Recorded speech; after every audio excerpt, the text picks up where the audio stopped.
అందరికీ నమస్తే అండి. నా పేరు రాము. మేమైతే యూరోప్ వచ్చాము. యూరోప్ వచ్చాం కానీ యాక్చువల్లీ మేము కొన్ని ఏజెన్సీని నమ్ముకొని వచ్చాము దూరం. అక్కడ దగ్గర మా దగ్గర వాళ్ళు 5 lakhs తీసుకున్నారు.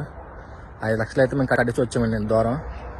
ఇక్కడికి వచ్చిన తర్వాత ఏంటంటున్నారంటే పని అది లేదు, మాకు సంబంధం లేదు, మేము పంపించినంత వరకే మీకు అని చెప్పి అంటున్నారు. కానీ వాళ్ళు మాకు చెప్పడం ఏంటంటే మమ్మల్ని పంపించినప్పుడు మీకు పని అది ఇస్తారు, అక్కడ అన్నీ ఇస్తారు, నెలకు మీరు డబ్బులు పంపించుకోవచ్చు ఇంటికి అని చెప్పి అన్నారు. కానీ ఇక్కడికి వచ్చిన చాలా 2 years కాంట్రాక్ట్ అది అన్నారు. కానీ మేము వచ్చిన చాలా ఇబ్బంది పడుతున్నామండి. ఇక్కడ అంతా రేట్లు కూడా చాలా ఎక్కువ. చూడండి, ఇక రోడ్డు మీద వదిలేశారు మమ్మల్ని. ప్రజెంట్ అయితే వాళ్ళు చాలా రోడ్డు మీద వదిలేశారు. 3 రోజులు ఆర్డర్లు అవుతుంది. ఇప్పటివరకు డబ్బులు అయితే ఉన్నాయి మా దగ్గర, అలాగే తిన్నాము డబ్బులతో. కానీ ఇప్పుడు డబ్బులు లేక మా దగ్గర కరెక్ట్గా 20 రూపాయలు ఉంటే చూడండి బ్రెడ్ కొనుక్కున్నానండి. బ్రెడ్ అది 3 రూపాయలు. ఇక వాటర్ బాటిల్ మేము తెచ్చిందే ఉంది. వాటర్ ఎక్కడొక్కడ పెట్టుకోవడం, బ్రెడ్ 2 ముక్కలు తినడం, మళ్ళీ ఎక్కువ తింటే అయిపోద్ది అని చెప్పేసి ఇలా చేస్తున్నామండి. మమ్మల్ని పంపించిన వారు ఎవరో అంటే మన